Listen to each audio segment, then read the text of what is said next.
Hola a todos, bienvenidos a un episodio más de Meritox. Yo soy Ale Couto. Y yo soy Carlos Reyes. Y el día de hoy Charlie nos va a contar sobre la apendicitis. Explícanos, ¿qué es la apendicitis? Claro, pues esto es la inflamación del apéndice vermiforme. ¿Qué quiere decir vermiforme? Este es un término que se le designa a cualquier estructura que tenga forma de gusano. Entonces el apéndice, al tener esta forma, es que se le denomina apéndice vermiforme. Y es que esta es una de las principales causas de abdomen agudo e indicación quirúrgica de urgencia en el mundo. Wow. ¿Y qué tan común es? Bueno, pues esta entidad es mayor frecuente entre la segunda y tercera década de la vida, afectando alrededor de un 16% en mujeres y 17% en hombres, que es prácticamente similar. Vamos a ver que la incidencia anual es de 140 casos por cada 100,000 habitantes. Eso es muy común. Así es.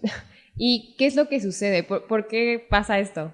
Ok, primero que nada tenemos que saber que esto ocurre por una obstrucción de la luz apendicular. ¿Esto qué quiere decir? Que el espacio interno del apéndice es obstruido ya sea por fecalitos, por una hiperplasia linfoide, que es un aumento de la proliferación de las células del tejido linfoide.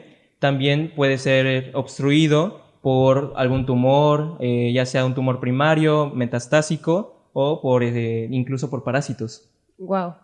¿Y cómo sé si yo tengo apendicitis? ¿Cuáles son los signos o los síntomas característicos?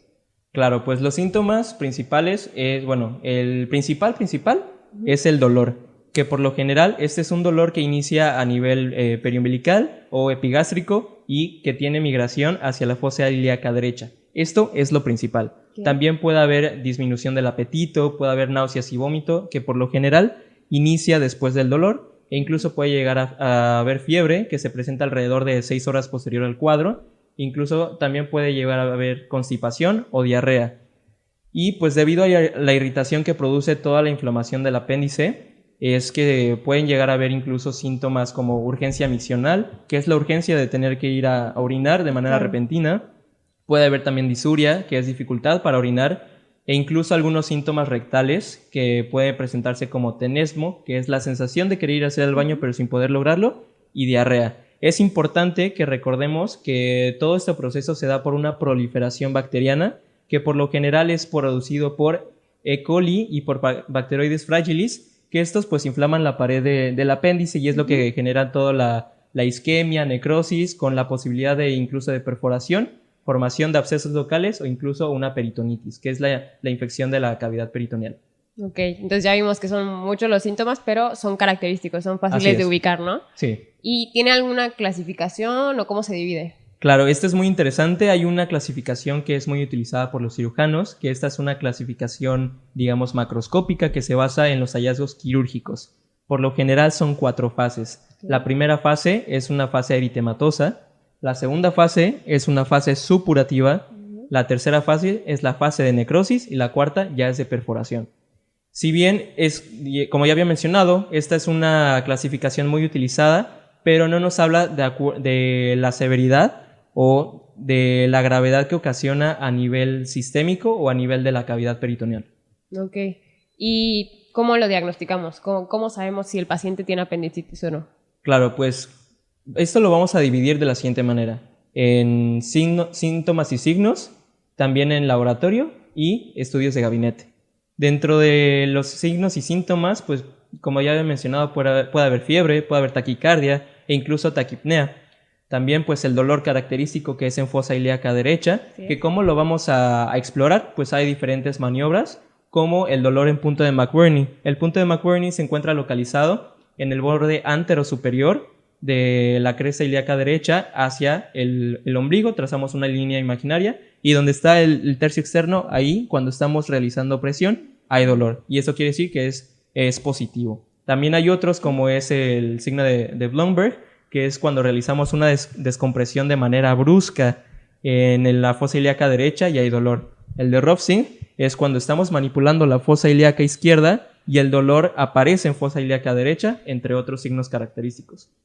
También podemos verlo con laboratorios, que digamos que lo principal es que haya leucocitosis, que es aumento de los leucocitos, a expensas de, esto quiere decir que dependa del aumento de los neutrófilos, porque esto nos va a hablar de una infección bacteriana.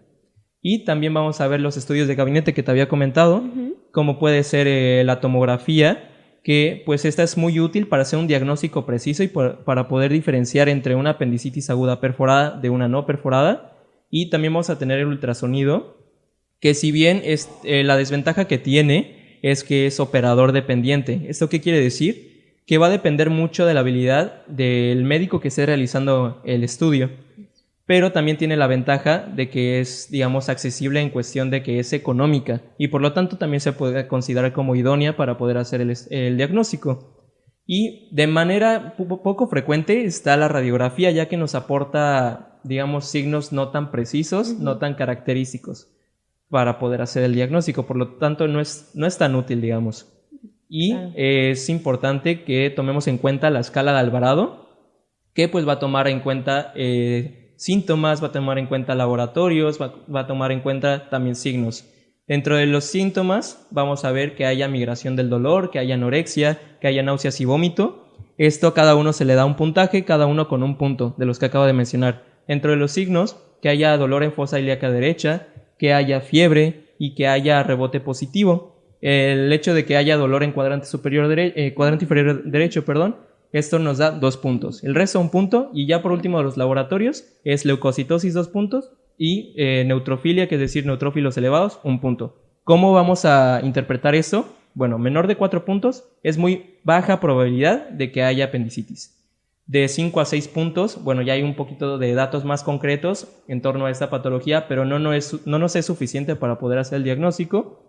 Y digamos que más de 7 puntos ya es una alta probabilidad para el diagnóstico, y de 9 a 10 puntos ya es casi certero de que se trata de una apendicitis aguda, pero obviamente debemos de corroborarlo con otros estudios.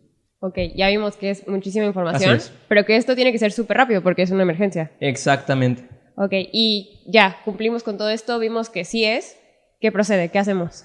Ok, ahora es cómo lo vamos a abordar, cómo lo vamos a tratar. Pues esto va a depender mucho del estado del apéndice, de las fases que ya comentamos, si está perforado o no. Puede ir desde un manejo conservador con antibiótico-terapia hacia el manejo quirúrgico, pero se ha demostrado que sí, en fases leves, en una apendicitis no complicada, sí sirve la antibiótico-terapia, pero no nos es suficiente para poder prevenir el riesgo de recurrencia en un futuro, por lo cual se considera que la intervención quirúrgica, que es la apendicectomía, es la de elección para poder prevenir estas futuras recurrencias.